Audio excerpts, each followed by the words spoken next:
ಆರ್ಯರೇ, ನೀವು ರಾಜಋಷಿಗಳಂತೆ ಕಾಣುತ್ತಿದ್ದೀರಿ. ತಪಸ್ವಿಗಳ ವೇಷದಲ್ಲಿದ್ದರೂ ದೇವತೆಗಳಂತೆ ಸುಂದರ ಶರೀರವನ್ನು ಹೊಂದಿದ್ದೀರಿ. ನಿಮ್ಮ ಈ ತಾಪಸ ವೇಷಕ್ಕೂ ನೀವು ಧರಿಸಿರುವ ಧನುರ್ಬಾಣ ಖಡ್ಗಗಳಿಗೂ ಹೊಂದಿಕೆ ಆಗುತ್ತಿಲ್ಲ. ನೀವು ಯಾರು? ಇಲ್ಲಿಗೆ ಏಕೆ ಬಂದಿರಿ? ಕೇವಲ ಕುತೂಹಲದಿಂದ ಕೇಳುತ್ತಿದ್ದೇನೆ, ದಯಮಾಡಿ ತಿಳಿಸಿ. ಅನ್ಯತ ಭಾವಿಸಬೇಡಿ.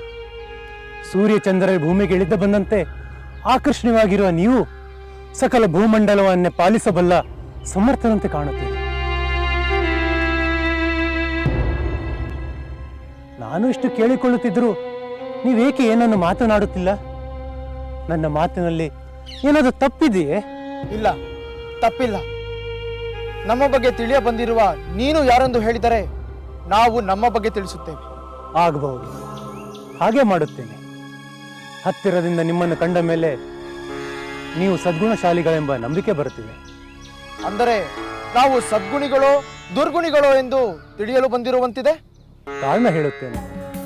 ವಾನರ ಶ್ರೇಷ್ಠನಾದ ಧರ್ಮಾತ್ಮನಾದ ಸುಗ್ರೀವ ತನ್ನ ಸಹೋದರ ವಾಲಿಯಿಂದ ರಾಜ್ಯ ಇರುತ್ತಿದ್ದಾನೆ.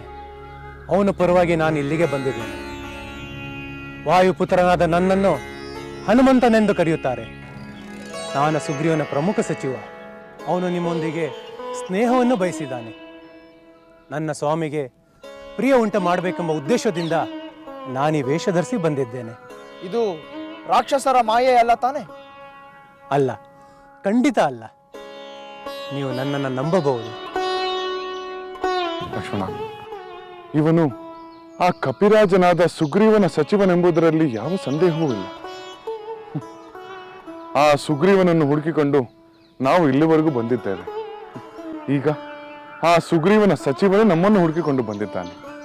ಹೌದು ಸಹೋದರ, ಅರಸುತ್ತಿದ್ದ ಬಳ್ಳಿ ತಾನಾಗೆ ಕಾಲಿಗೆ ಸಿಕ್ಕಿಕೊಂಡಂತಾಯಿತು.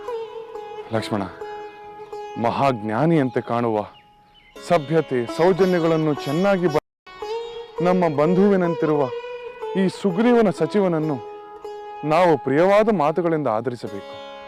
ಹೌದು ಸಹೋದರ, ಈ ಹನುಮಂತನನ್ನು ನೋಡುತ್ತಿದ್ದರೆ ಸಹೃದಯಿ ಸ್ನೇಹಜೀವಿ ಎಂಬ ಭಾವನೆ ಮೂಡುತ್ತಿದೆ.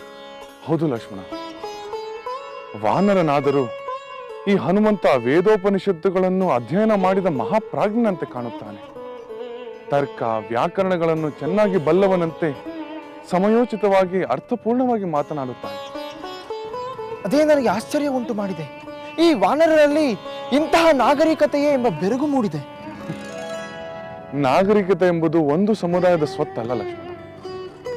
ಸದ್ಭಾವನೆಯ ಒಳ್ಳೆಯ ಹೃದಯವುಳ್ಳ ಎಲ್ಲರಲ್ಲೂ ಅಧ್ಯಯನವಿಲ್ಲದಿದ್ದರೂ ಒಳ್ಳೆಯ ಸಂಸ್ಕೃತಿ ಇರುತ್ತದೆ. ಈ ಹನುಮಂತ ಅಧ್ಯಯನವನ್ನು ಮಾಡಿದ, ರಾಜನೀತಿಯಲ್ಲೂ ಪರಿಣತನಾದ ಸುಸಂಸ್ಕೃತನೆಂಬ ಭಾವನೆ ಬರುತ್ತಿದೆ. ಇಂತಹ ಸಚಿವನುಳ್ಳ ಸುಗ್ರೀವನಿಗೆ ಶುಭವಾಗುವುದರಲ್ಲಿ ಯಾವ ಸಂದೇಹವೂ ಇಲ್ಲ. ಹಾಗಾದರೆ ಅವನಿಗೆ ನಮ್ಮ ವಿಷಯವನ್ನು ತಿಳಿಸಿ ಸುಗ್ರೀವನನ್ನು ಕಾಣುವುದು ಹೇಗೆ ಎಂದು ಅವನಲ್ಲಿ ಕೇಳುತ್ತೇನೆ.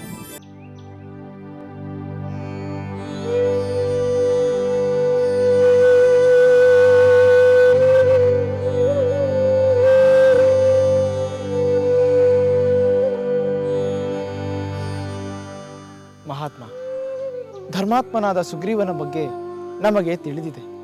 ನಾವು ಸುಗ್ರೀವನನ್ನು ಹುಡುಕಿಕೊಂಡೇ ಇಲ್ಲಿಗೆ ಬಂದಿದ್ದೇವೆ. ಸುಗ್ರೀವನ ಮೈತ್ರಿಯ ಅಗತ್ಯ ನಮಗಿದೆ. ಸುಗ್ರೀವನನ್ನು ಸಂದರ್ಶಿಸಲು ನಾವು ಉತ್ಸುಕರಾಗಿದ್ದೇವೆ. ಅಯ್ಯ, ನಿನ್ನ ಮಾತುಗಳನ್ನು ಕೇಳಿ ನನಗೆ ಬಹಳ ಸಂತೋಷವಾಯಿತು. ನೀವು ಯಾರು? ಈ ದುರ್ಗಮವಾದ ಅರಣ್ಯಕ್ಕೆ ಬರಲು ಕಾರಣವೇನೆಂದು ದಯಮಾಡಿ ತಿಳಿಸಿ. ತಿಳಿಸುತ್ತೇನೆ. ಈ ನನ್ನ ಸಹೋದರ ರಾಮಚಂದ್ರ ಸೂರ್ಯವಂಶದ ಮಹಾರಾಜ ದಶರಥನ ಪುತ್ರ. ಮಹಾಧರ್ಮಿಷ್ಠ, ಗುಣವಂತ, ಮಹಾವೀರ, ಪಿತೃವಾಕ್ಯ ಪರಿಪಾಲಕ. ಯುವರಾಜನಾಗಿ ಪಟ್ಟಾಭಿಷೇಕವಾಗಬೇಕಾಗಿತ್ತು. ಆದರೆ ಅಷ್ಟರಲ್ಲಿ ತಂದೆಯ ಮಾತನ್ನು ಉಳಿಸುವ ಪವಿತ್ರವಾದ ಕರ್ತವ್ಯದ ಮೇಲೆ ನನ್ನೊಂದಿಗೆ ಹಾಗೂ ಪತಿವ್ರತ ಶಿರೋಮಣಿಯಾದ ಪತ್ನಿ ಸೀತಾದೇವಿಯೊಂದಿಗೆ ವನವಾಸಕ್ಕೆ ಬಂದ. ಅಂದರೆ ಅಯೋಧ್ಯೆಯ ಅರಸನಾಗಿ ಮೆರೆಯಬೇಕಿದ್ದ ರಾಮಚಂದ್ರ ಪಿತೃವಾಕ್ಯ ಪರಿಪಾಲನೆಗಾಗಿ ಕಾಡಿಗೆ ಬಂದನಲ್ಲವೇ? ಆಹಾ, ಎಂಥ ಮಹಾತ್ಮ, ಎಂಥ ಧರ್ಮಾತ್ಮ! ನಾನು ಶ್ರೀರಾಮನ ಕಿರಿಯ ಸಹೋದರ. ಭಕ್ತ ಸೇವಕ ಲಕ್ಷ್ಮಣನೆಂದು ನನ್ನ ಹೆಸರು. ಸಕಲ ಗುಣಶೀಲನಾದ ದೈವ ಸ್ವರೂಪನಾದ ನನ್ನ ಸಹೋದರನ ದಾಸನ. ಇಂಥ ಗುಣವಂತನಿಗೆ ದಾಸನಾಗುವುದು ನಿಜವಾಗಲೂ ಶ್ರೇಯಸ್ಕರ. ಲಕ್ಷ್ಮಣ, ನಾನು ಈ ಕ್ಷಣವೇ ತೇಜವಂತನಾದ ರಾಮನಿಗೆ ದಾಸನಾಗುತ್ತೇನೆ.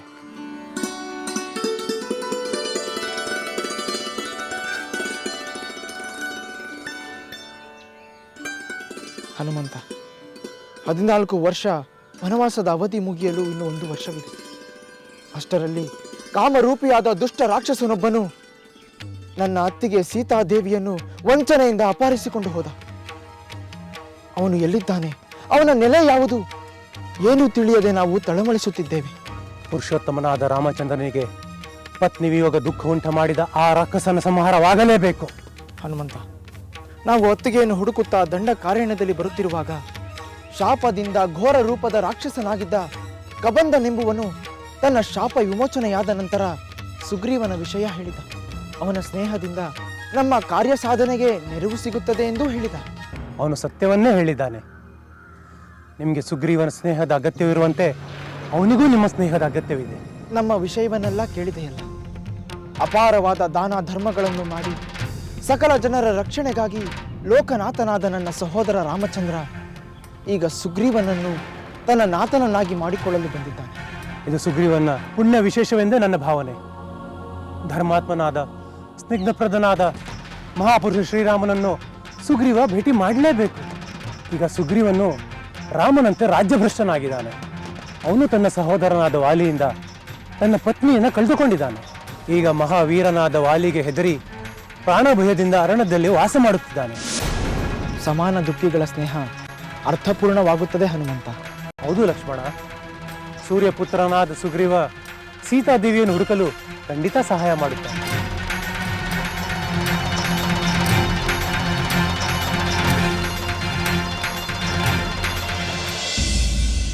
ಸಹೋದರ, ವಾಯುಪುತ್ರನಾದ ಹನುಮಂತ ನಮ್ಮ ಸಂಪರ್ಕದಿಂದ ಸಂತುಷ್ಟನಾಗಿದ್ದಾನೆ. ಸುಗ್ರೀವನಿಗೂ ನಮ್ಮ ಸಹಾಯದ ಅಗತ್ಯವಿದೆ. ಅವನು ನಮಗೆ ಸಹಾಯ ಮಾಡುವ ಭರವಸೆಯನ್ನು ಹನುಮಂತ ನೀಡುತ್ತಿದ್ದಾನೆ. ಹಾಗಾದ್ರೆ ಹನುಮಂತ ನಮ್ಮನ್ನು ಸುಗ್ರೀವನ ಬಳಿಗೆ ಕರೆದುಕೊಂಡು ಹೋಗಲಿ.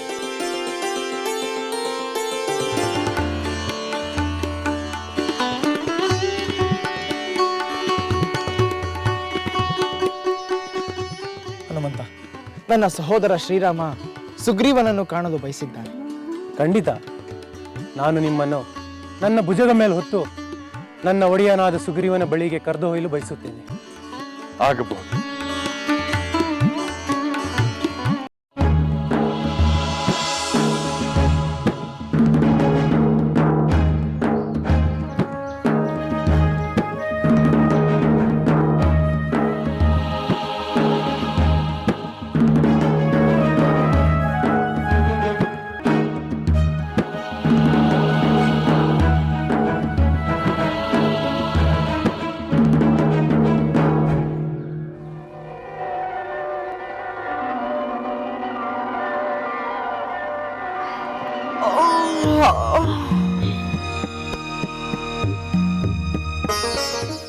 ತ್ರಿಜಟೆ, ಸದ್ಯ ನೀನು ಇಲ್ಲೇ ಇರುವೆಯಾ? ತ್ರಿಜಟೆ, ನೀನು ಕೊಟ್ಟ ಪಾನೀಯ ಬಹಳ ಅದ್ಭುತವಾಗಿತ್ತು. ಈಗ ನಮ್ಮ ಮೈಯೆಲ್ಲ ನವ ಚೈತನ್ಯದಿಂದ ತುಂಬಿ ತುಳುಕುತ್ತಿದೆ. ನಿಮಗೆಲ್ಲ ಈ ನವ ಚೈತನ್ಯವನ್ನು ಕೊಡಬೇಕೆಂದೇ ನಾನು ಆಗಾಗ ಬಂದು ಪಾನೀಯವನ್ನು ಕೊಡುವುದು. ಪ್ರಭುಗಳ ಆಜ್ಞೆಯನ್ನು ಹಗಲು ರಾತ್ರಿ ಎನ್ನದೆ ನಿಷ್ಠೆಯಿಂದ ಪಾಲಿಸುತ್ತಿರುವ ನಿಮಗೆ ನಾನು ಇಷ್ಟು ಮಾಡದಿದ್ದರೆ ಹೇಗೆ?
ಸಮರಾರೋ ನಿನಗೆ ಹನುಮಂತ ಎದುರಾರೋ ನಿನಗೆ ಧೀಮಂತ ಸಮರಾರೋ ನಿನಗೆ ಹನುಮಂತ ಎದುರಾರೋ ನಿನಗೆ ಧೀಮಂತ ಸಮರಾರೋ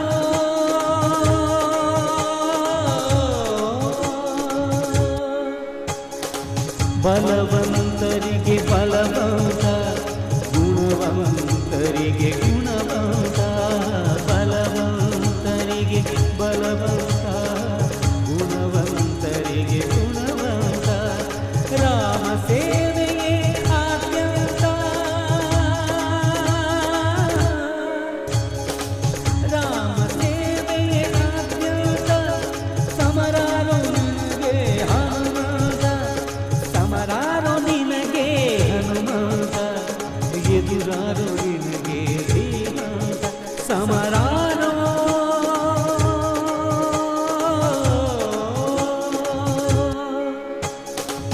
ನೀತಿಶಾಸ್ತ್ರ ನಿಪುಣ ಅಸುರ ಗರ್ವಹರಣ ನೀತಿಶಾಸ್ತ್ರ ನಿಪುಣ ಅಸುರ ಗರ್ವಹರಣ ರಾಮ ಸೇವಾ ಧುರೀಣ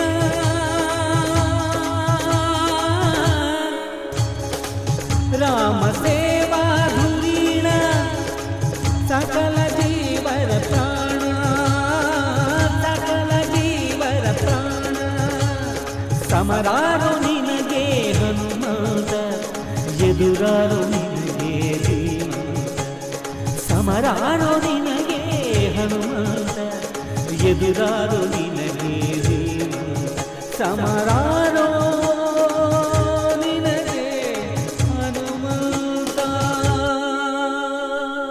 ತ್ರಿಜಟೆ, ನೀನು ತುಂಬಾ ಒಳ್ಳೆಯವಳು.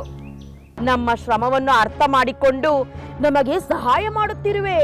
ಜೊತೆಗೆ ನಾವು ನಿದ್ರೆ ಮಾಡುತ್ತಿರುವಾಗ ನಮ್ಮ ಪರವಾಗಿ ಸೀತೆಯ ಕಾವಲನ್ನು ಕಾಯುತ್ತಿರುವೆ. ನಿಮ್ಮದು ದೊಡ್ಡ ಕರ್ತವ್ಯ, ನನ್ನದು ಸಣ್ಣ ಕರ್ತವ್ಯ. ಪ್ರಭುಗಳು ನಿಮಗೆ ಖಂಡಿತವಾಗಿಯೂ ದೊಡ್ಡ ಬಹುಮಾನವನ್ನೇ ಕೊಡುತ್ತಾರೆ. ಅದಿರಲಿ, ಪ್ರಭುಗಳು ಕೈಲಾಸದಲ್ಲಿ ಮಾಡಿದ ಸಾಹಸದ ಬಗ್ಗೆ ಹೇಳಬೇಕೆಂದು ಆತುರ ಪಡುತ್ತಿದ್ದೀರಿ. ಈಗ ಬೇಕಾದರೆ ಅದನ್ನು ಹೇಳಿ. ಹೇಳುತ್ತೇವೆ ತ್ರಿಜಟೆ, ಹೇಳುತ್ತೇವೆ. ನಮ್ಮ ಪ್ರಭುಗಳ ಪರಾಕ್ರಮವನ್ನು ಹೇಳುವುದೆಂದರೆ ನಮಗೂ ಕೂಡ ಎಲ್ಲಿಲ್ಲದ ಉತ್ಸಾಹ. ಎಲೆ ಸೀತೆ, ಕೇಳು. ಆ ಕೈಲಾಸನಾಥ ಪರಮೇಶ್ವರನನ್ನು ಎದುರಿಸುವ ಕಲಿಗಳು ಈ 7 ಲೋಕದಲ್ಲಿ ಯಾರೂ ಇಲ್ಲ ಎನ್ನುವುದು ನಿನಗೆ ಗೊತ್ತಿದೆ ತಾನೆ? ಅಂತಹ ಪರಮೇಶ್ವರ ತನ್ನ ಪಾರ್ವತಿಯೊಂದಿಗೆ ಕೈಲಾಸದಲ್ಲಿ ವಿಹರಿಸುತ್ತಿರುವಾಗ ನಮ್ಮ ಪ್ರಭು ರಾವಣೇಶ್ವರರು ಪುಷ್ಪಕ ವಿಮಾನವನ್ನು ಏರಿ ಅಲ್ಲಿಗೆ ಹೊರಟರು. ಆಗ ಪರಮೇಶ್ವರನ ಬಂಟನಾದ ನಂದಿ ಪಾರ್ವತಿ ಪರಮೇಶ್ವರರಿರುವ ಕೈಲಾಸ ಪರ್ವತದ ಮೇಲೆ ನಮ್ಮ ಪ್ರಭುಗಳನ್ನು ಹೋಗಬಾರದೆಂದು ತಡೆದು ಬಿಟ್ಟ. ಆಗ ನಮ್ಮ ಪ್ರಭುಗಳು ಕೋಪದಿಂದ ಕೆರಳಿ ತಮ್ಮ 20 ಕೈಗಳಿಂದ ಕೈಲಾಸ ಪರ್ವತವನ್ನೇ ಅಲುಗಾಡಿಸಿ ಪಾರ್ವತಿ ಪರಮೇಶ್ವರರೇ ಬೆರಗಾಗುವಂತೆ ಮಾಡಿದರು. ಇದು ನಿನಗೆ ಗೊತ್ತೇ? ಇಂತಹ ಸಾಹಸವನ್ನು 14 ಲೋಕಗಳಲ್ಲಿ ಯಾರು ತಾನೇ ಮಾಡಲು ಸಾಧ್ಯ? ಅಂತ ಮಹಾ ಪರಾಕ್ರಮನಾದ ನಮ್ಮ ಪ್ರಭುವನ್ನು ಒಲಿಯದ ನಿನ್ನ ಅವಿವೇಕಕ್ಕೆ ಏನು ಹೇಳಲಿ? ಒಲಿಯುತ್ತಾಳೆ ಒಲಿಯುತ್ತಾಳೆ. ನೀವು ಪ್ರಭುಗಳ ಪರಾಕ್ರಮದ ಬಗ್ಗೆ ಕತೆಗಳನ್ನು ಹೀಗೆ ಹೇಳುತ್ತಿದ್ದರೆ ಇಂದಲ್ಲ ನಾಳೆ, ನಾಳೆ ಇಲ್ಲ ನಾಡಿದ್ದು, ಒಂದಲ್ಲ ಒಂದು ದಿನ ಒಲಿದೇ ಒಲಿಯುತ್ತಾಳೆ. ಈಗ ನೀವು ಈ ಹಣ್ಣುಗಳನ್ನು ಸೇವಿಸಿ.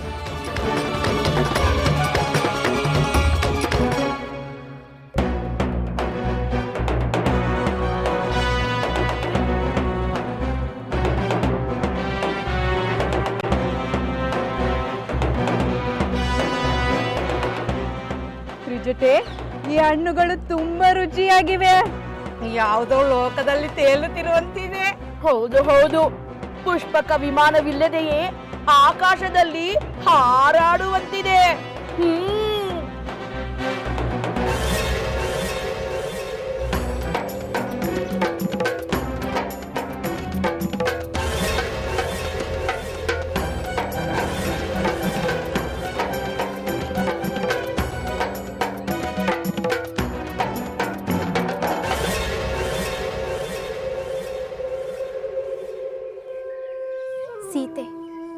ಆ ರಾವಣನ ಸಾಹಸದ ಕಥೆಯ ಪರಿಣಾಮವೇನಾಯಿತು ಗೊತ್ತೇ? ಅವನು ದುರಹಂಕಾರದಿಂದ ಕೈಲಾಸ ಪರ್ವತವನ್ನು ಅಲುಗಿಸಿದ್ದು ನಿಜ. ಆದರೆ ಕೆರಳಿದ ಪರಮೇಶ್ವರ ತನ್ನ ಕಾಲ್ಬೆರಳಿನಿಂದ ಪರ್ವತವನ್ನು ಒತ್ತಿದಾಗ ಆ ರಾವಣ ಅದರಡಿಯಲ್ಲಿ ಸಿಲುಕಿ ಎಷ್ಟೋ ವರ್ಷಗಳ ಕಾಲ ಬಾಯಿ ಬಾಯಿ ಬಡಿದುಕೊಂಡ. ತನ್ನನ್ನು ಕಾಪಾಡುವಂತೆ ದೈನ್ಯದಿಂದ ಕೋರಿಕೊಂಡ. ಆಗ ಪರಮೇಶ್ವರ ಅವನನ್ನು ಪಾರು ಮಾಡಿದ. ಇದು ಸಾಹಸವಲ್ಲ, ದುಸ್ಸಾಹಸ. ಅದಕ್ಕೆ ತಕ್ಕ ಶಿಕ್ಷೆಯನ್ನೇ ಅನುಭವಿಸಿದ. ದುಷ್ಟರು ಎಂಥ ಶಿಕ್ಷೆಯಾದರೂ ಪಾಠ ಕಲಿಯುವುದಿಲ್ಲ ತ್ರಿಜಟೆ. ಆದರೆ ಅವನು ನನ್ನ ವಿಷಯದಲ್ಲಿ ಮಾಡಿರುವ ದುಸ್ಸಾಹಸಕ್ಕೆ ಮರಣವೇ ಸರಿಯಾದ ಶಿಕ್ಷೆ.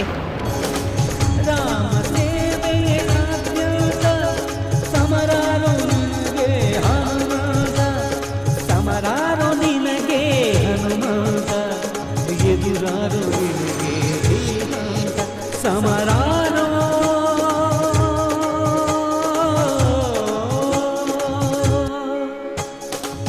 ನೀತಿಶಾಸ್ತ್ರ ನಿಪುಣ ಅಸುರ ಗರ್ವಹರಣ, ನೀತಿಶಾಸ್ತ್ರ ನಿಪುಣ ಅಸುರ ಗರ್ವಹರಣ, ರಾಮ ಸೇವಾ ಧುರೀಣ,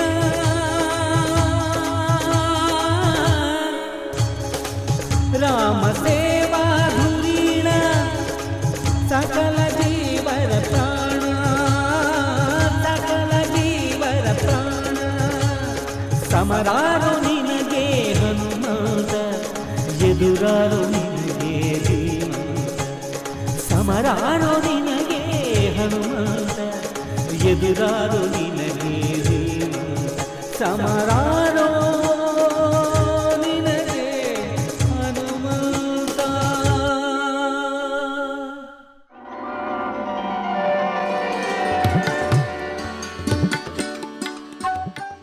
ಪ್ರಭು ರಾಮಚಂದ್ರ,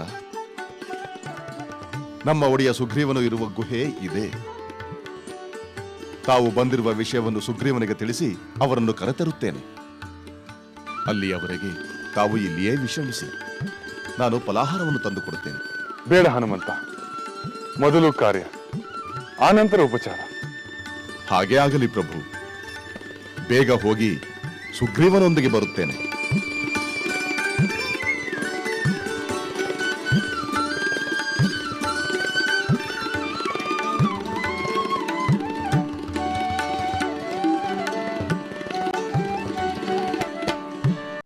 ಸಚಿವರೇ, ಆ ತೇಜಸ್ವಿ ತರುಣರನ್ನು ಕಾಣಲು ಹೋದ ಹನುಮಂತನು ಇಷ್ಟು ತಡವಾದರೂ ಬರಲಿಲ್ಲವೆಂದರೆ ನನಗೇಕೋ ಆತಂಕ ಕಾಡುತ್ತಿದೆ.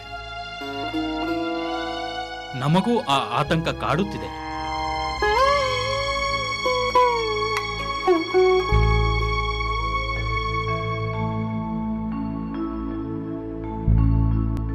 ಹನುಮಂತ, ಆ ತೇಜಸ್ವಿ ತರುಣರನ್ನು ನಮ್ಮ ನೆಲೆಗೆ ಕರೆತಂದಿರುವಿಯಂತೆ. ಅವರು ಯಾರೆಂದು ತಿಳಿಯುತ್ತೆ? ಅವರಿಂದ ನಮಗೆ ಅಪಾಯವಿಲ್ಲ ತಾನೆ?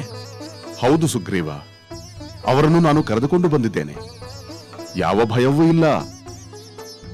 ಅವರು ಮಿತ್ರರಾಗಿ ಬಂದಿದ್ದಾರೆ ಹೊರತು ಶತ್ರುಗಳಾಗಿ ಅಲ್ಲ. ಹೌದೇ? ಹಾಗಾದರೆ ಅವರು ಯಾರೆಂದು ಹೇಳಿದರೆ ಅವರೇಕೆ ಈ ಕಾಡಿಗೆ ಬಂದಿದ್ದಾರಂತೆ? ಮಹಾರಾಜ, ನಿನ್ನ ಕಣ್ಣಿಗೆ ಕಂಡ ಆ ಸುಂದರ ಪುರುಷರನ್ನು ಯಾರೆಂದುಕೊಂಡೆ? ಒಬ್ಬ ಸತ್ಯ ವಿಕ್ರಮನು, ಮಹಾಪರಾಕ್ರಮಶಾಲಿಯಾದ ದಶರಥ ಪುತ್ರ ಶ್ರೀರಾಮ. ಮತ್ತೊಬ್ಬ ಅವನ ಸಹೋದರ ಮಹಾವೀರನಾದ ಲಕ್ಷ್ಮಣ. ಅವರು ನಿನ್ನನ್ನು ನೋಡಲು ಈ ಪ್ರದೇಶಕ್ಕೆ ಬಂದಿದ್ದಾರೆ. ದಶರಥ ಪುತ್ರರೆಂದರೆ ಇಕ್ಷ್ವಾಕು ಕುಲೋತ್ಪನ್ನರಾದ ಅಯೋಧ್ಯೆಯ ರಾಜಪುತ್ರರಲ್ಲವೇ? ಹೌದು. ಶ್ರೀರಾಮ ಧರ್ಮ ಪಾಲನೆಯಲ್ಲಿ ಪ್ರಖ್ಯಾತ, ಪಿತೃವಾಕ್ಯ ಪರಿಪಾಲಕ. ದಶರಥ ಮಹಾರಾಜ ಹಲವು ಯಾಗಗಳನ್ನು ಮಾಡಿ ಲೋಕಪ್ರಸಿದ್ಧನಾದವನು. ಆ ಯಾಗಗಳಲ್ಲಿ ಅಸಂಖ್ಯಾತ ಗೋವುಗಳನ್ನು ದಾನ ನೀಡಿ ಬ್ರಾಹ್ಮಣರಿಗೆ ಪ್ರಿಯನಾದವನು, ದೇವತೆಗಳಿಗೆ ಆಪ್ತನಾದವನು. ಹೌದು ಹೌದು, ಆ ಋಷಿಮುನಿ ದಶರಥ ಮಹಾರಾಜರ ಬಗ್ಗೆ ನಾವು ಕೇಳಿದ್ದೇವೆ.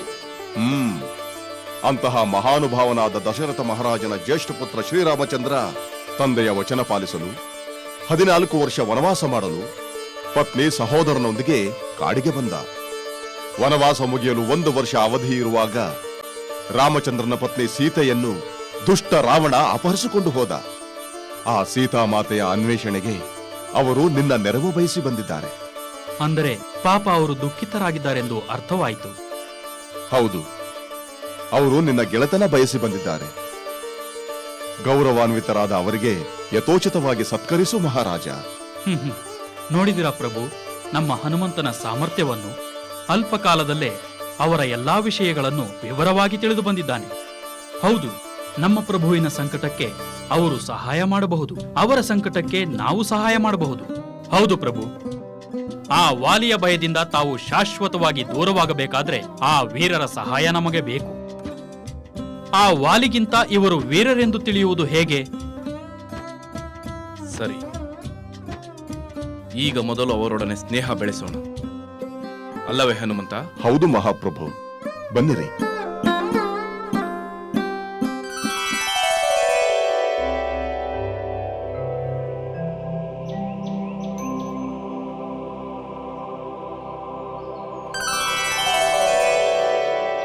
ಪ್ರಭು ರಾಮಚಂದ್ರ ತಮ್ಮ ವಿಷಯಗಳನ್ನೆಲ್ಲ ವಿವರವಾಗಿ ತಿಳಿಸಿ ವಾನರ ಪ್ರಭು ಸುಗ್ರೀವನನ್ನು ಕರೆತಂದಿದ್ದೇನೆ. ಬಹಳ ಸಂತೋಷ ಹನುಮಂತ. ವಾನರೇಂದ್ರ ಸುಗ್ರೀವ, ದಶರಥ ಪುತ್ರರಾದ ರಾಮ ಲಕ್ಷ್ಮಣರ ಪ್ರಣಾಮಗಳನ್ನು ಸ್ವೀಕರಿಸಿ. ನರಶ್ರೇಷ್ಠರಾದ ರಾಮ ಲಕ್ಷ್ಮಣರೇ, ಈ ಸುಗ್ರೀವನ ಅಭಿನಂದನೆಗಳನ್ನು ಸ್ವೀಕರಿಸಿ.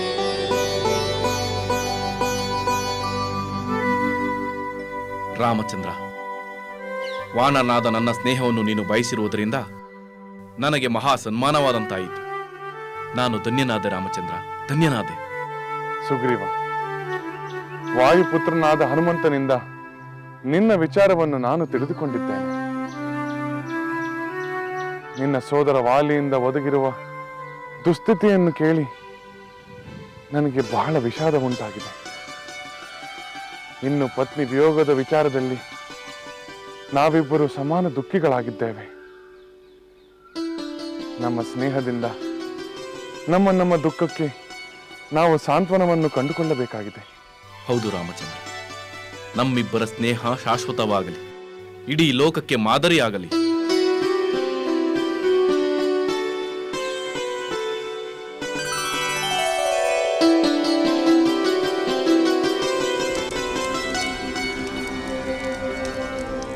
ದೇವ ದೇವತೆಯ ಬಂಧ ಈ ನರವಾನರ. ಈ ಅಗ್ನಿ ಪ್ರದಕ್ಷಿಣೆಯಿಂದ ನಿಮ್ಮಿಬ್ಬರ ಸ್ನೇಹ ಶಾಶ್ವತವಾಗಿರಲಿ. ನರವಾನರ ಮೈತ್ರಿಯ ಉದ್ದೇಶ ದಶಕಂಠನ ನಾಶದ ಸಂದೇಶ. ನರವಾನರ ಮೈತ್ರಿಯ ಉದ್ದೇಶ ದಶಕಂಠನ ನಾಶದ ಸಂದೇಶ. ಶ್ರೀರಾಮನ ಸೇವೆಯ ಅವಕಾಶ ಪಡೆದಿಹ ಕಪಿಗಳ ಸಂತೋಷ. ಸೇವೆಯ ಅವಕಾಶ ಪಡೆದಿಹ ಕಪಿಗಳ ಸಂತೋಷ.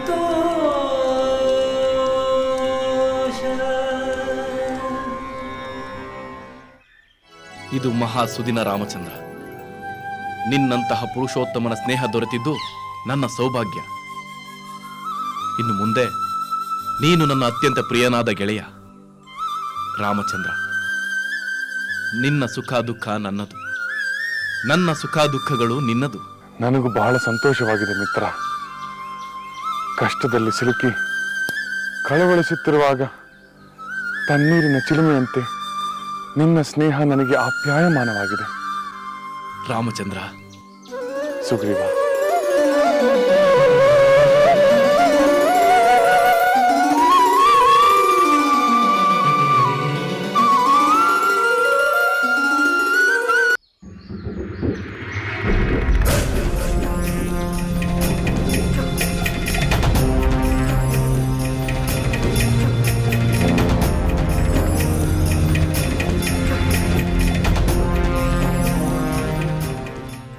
ದಾಸಿಯರೇ, ಎಲ್ಲಿಯವರೆಗೆ ಬಂತು ನಿಮ್ಮ ಪ್ರಯತ್ನ? ಈ ಸೀತೆ ಏನಾದರೂ ಬದಲಾದಳೋ ಅಥವಾ ಅದೇ ಹಳೆಯ ರಾಗವೋ? ಪ್ರಭು, ನೀವು ಕೈಲಾಸದಲ್ಲಿ ಮಾಡಿದ ಸಾಹಸವನ್ನು ಈ ಸೀತೆಗೆ ಹೇಳಿದ್ದೇವೆ. ನೀವು ಆ ಕೈಲಾಸ ಪರ್ವತವನ್ನೇ ಅಲುಗಾಡಿಸಿದ ವಿಷಯವನ್ನು ವಿವರವಾಗಿ ಹೇಳಿದ್ದೇವೆ. ಆ ನಂತರ ಸಾಕು ಸಾಕು, ಆ ನಂತರದ ವಿಷಯವನ್ನು ಹೇಳಲಿಲ್ಲವಷ್ಟೇ. ಇಲ್ಲ ಇಲ್ಲ, ಆ ನಂತರದ ವಿಷಯವನ್ನು ನಾವು ಇವಳಿಗೆ ಏನನ್ನೂ ಹೇಳಲಿಲ್ಲ.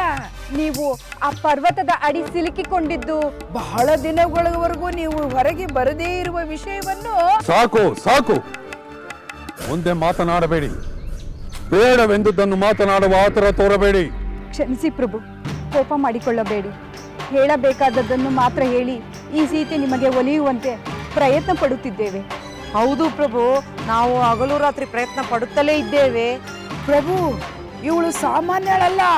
ನಾವು ಹೇಳದೇ ಇರೋ ವಿಷಯವನ್ನು ತಿಳಿದುಕೊಳ್ಳುವ ಸಾಮರ್ಥ್ಯ ಇವಳಲ್ಲಿದೆ. ಸರಿ ಸರಿ, ನಿಮ್ಮನ್ನು ಕ್ಷಮಿಸಿದ್ದೇನೆ. ಇನ್ನು ಮುಂದೆ ಇಂತಹ ತಪ್ಪುಗಳನ್ನು ಮಾಡಬೇಡಿ. ಸಲ್ಲದ ಮಾತುಗಳನ್ನಾಡಿ ಅಪಚಾರ ಮಾಡಿದರೆ ಸಾಗರದ ಪ್ರಾಣಿಗಳಿಗೆ ಆಹಾರವಾಗಬೇಕಾದೀತು. ಎಚ್ಚರ. ಸುಂದರಿ, ಕೈಲಾಸ ಪರ್ವತವನ್ನು ಅಲುಗಾಡಿಸಿದ ನನ್ನ ಭುಜ ಬಲಗಳ ಪರಾಕ್ರಮ ಎಷ್ಟೆಂದು ತಿಳಿಯಿತೆ?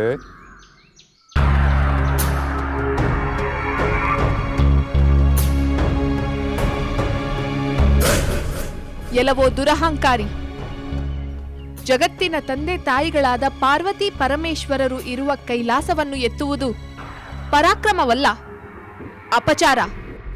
ಆ ಅಪಚಾರಕ್ಕೆ ಪರಮೇಶ್ವರನು ಶಿಕ್ಷೆಯೂ ಕೊಟ್ಟಿದ್ದಾನೆ. ಆನಂತರ ನಿನ್ನ ಆಕ್ರಂದನಕ್ಕೆ ಮನ ಕರಗಿ ಆ ದಯಾಮಯನಾದ ಶಿವ ನಿನ್ನನ್ನು ಕ್ಷಮಿಸಿದ್ದೂ ನನಗೆ ಗೊತ್ತು. ಹೇಡಿತನವನ್ನು ಪರಾಕ್ರಮವೆಂದು ಬಣ್ಣಿಸಿಕೊಳ್ಳುವ ನಿನ್ನ ಅವಿವೇಕಿತನಕ್ಕೆ ಕನಿಕರವಾಗುತ್ತದೆ. ಸಾಕು! ಏ ಲಂಕೇಶ್ವರನನ್ನು ಮೂದಲಿಸುವ ದಿಟ್ಟತನವನ್ನು ಮಾಡಬೇಡ. ಇಂದಲ್ಲ ನಾಳೆ ನೀನು ನನ್ನ ವಶಲಾಗಲೇಬೇಕು. ಆ ರಾಮನು ನಿನ್ನನ್ನು ಹುಡುಕಿ ಹುಡುಕಿ ಹಿಂದಿರುಗುತ್ತಾನೆ, ಅಥವಾ ನಿನ್ನ ವ್ಯಥೆಯಲ್ಲಿಯೇ ಎಲ್ಲವಾಗುತ್ತಾನೆ. ಆಮೇಲೆ ನೀನು ನನ್ನವಳಾಗಲೇಬೇಕು. ದಾಸಿಯರೇ, ಎಚ್ಚರ!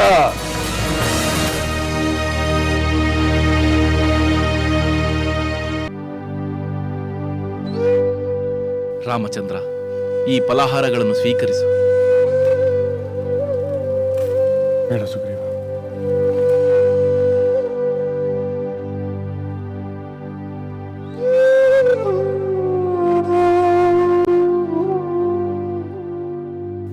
ರಾಮಚಂದ್ರ, ನಾನು ರಾಜ್ಯಭ್ರಷ್ಟನಾಗಿರುವ ರಾಜ. ನಿಮ್ಮನ್ನು ರಾಜೋಚಿತವಾಗಿ ಸತ್ಕರಿಸುವ ಸಾಮರ್ಥ್ಯ ನನಗಿಲ್ಲ. ಮಿತ್ರ ಸುಗ್ರೀವ, ನಾನು ರಾಜ್ಯದಿಂದ ದೂರವಿರುವ ವನವಾಸಿ. ನಿನ್ನ ಸ್ನೇಹದ ಭಾವನೆಯೇ ನನಗೆ ಬಹಳ ದೊಡ್ಡ ಸತ್ಕಾರ. ಬೇರೆ ಏನನ್ನು ನಾನು ಬಯಸುವುದಿಲ್ಲ. ಅಲ್ಲದೆ ನನ್ನ ಪತ್ನಿಯ ವಿಯೋಗದಿಂದ ತಳಮಳಿಸುತ್ತಿರುವ ನನಗೆ ಅನ್ನಾಹಾರಗಳು ಬೇಕು ಎನಿಸುತ್ತಿಲ್ಲ. ರಾಮಚಂದ್ರ, ನನ್ನ ಪರಿಸ್ಥಿತಿಯು ನಿನಗಿಂತ ಬೇರೆಯದ್ದಲ್ಲ. ಜೊತೆಗೆ ಜೀವ ಭಯವು ನನ್ನನ್ನು ಕಾಡುತ್ತಿದೆ. ಹೌದು ರಾಮಚಂದ್ರ, ಇವನ ಸಹೋದರ ವಾಲಿ ಮಹಾಪರಾಕ್ರಮಶಾಲಿ. ನಮ್ಮ ಪ್ರಭು ಸುಗ್ರೀವ ಅವನನ್ನು ಗೆಲ್ಲುವುದು ಸಾಧ್ಯವೇ ಇಲ್ಲ. ಸುಗ್ರೀವ, ಧರ್ಮವನ್ನು ಮೀರಿದವರು ಎಂತಹ ಪ್ರತಾಪಶಾಲಿಗಳಾದರೂ ನಿರರ್ಥಕ. ಅವರ ಅಧರ್ಮವೇ ಅವರನ್ನು ಬಲಿ ತೆಗೆದುಕೊಳ್ಳುತ್ತದೆ. ಇನ್ನು ವಾಲಿ ಏನು ಮಾಡುವನು ಎಂದು ಭಯಪಡಬೇಕಾಗಿಲ್ಲ ಸುಗ್ರೀವ. ಆ ಅಭಯಕ್ಕಾಗಿ ನಮ್ಮ ಪ್ರಭು ಕಾಯುತ್ತಿದ್ದಾರೆ ರಾಮಚಂದ್ರ ಪ್ರಭು. ಹೌದು ರಾಮಚಂದ್ರ, ನೀನು ಅಭಯ ಪ್ರದಾನ ಮಾಡಿದರೆ ನಾನು ನೆಮ್ಮದಿಯಾಗಿರುತ್ತೇನೆ. ಮಿತ್ರ, ಗೆಳೆತನಕ್ಕೆ ಉಪಕಾರವೇ ಪರಮ ಫಲವೆಂದು ನಾನು ಭಾವಿಸಿದ್ದೇನೆ. ನಿನಗೆ ನಾನು ಖಂಡಿತ ಉಪಕಾರವನ್ನು ಮಾಡುತ್ತೇನೆ. ರಾಮಚಂದ್ರ, ಇದು ನಿಜವೇ? ಹೌದು ಸುಗ್ರೀವ, ನಿನ್ನ ಪತ್ನಿಯನ್ನು ಅಪಹರಿಸಿರುವ ಆ ವಾಲಿಯನ್ನು ನಾನು ಖಂಡಿತ ಸಂಹರಿಸುತ್ತೇನೆ. ನನ್ನ ಹರಿತವಾದ ಬಾಣಗಳು ಸರ್ಪಗಳಂತೆ ಆ ವಾಲಿಯ ದೇಹವನ್ನು ವೇಗದಿಂದ ತಾಗುತ್ತವೆ. ಇಂದ್ರನ ವಜ್ರಾಯುಧದಿಂದ ಪರ್ವತಗಳು ಛಿದ್ರ ಛಿದ್ರವಾಗುವಂತೆ ನನ್ನ ಬಾಣಾಘಾತಕ್ಕೆ ಆ ವಾಲಿಯ ದೇಹವು ಛಿದ್ರ ಛಿದ್ರವಾಗುವುದನ್ನು ನೀನು ಖಂಡಿತ ನೋಡುವೆ ಸುಗ್ರೀವ. ರಾಮಚಂದ್ರ,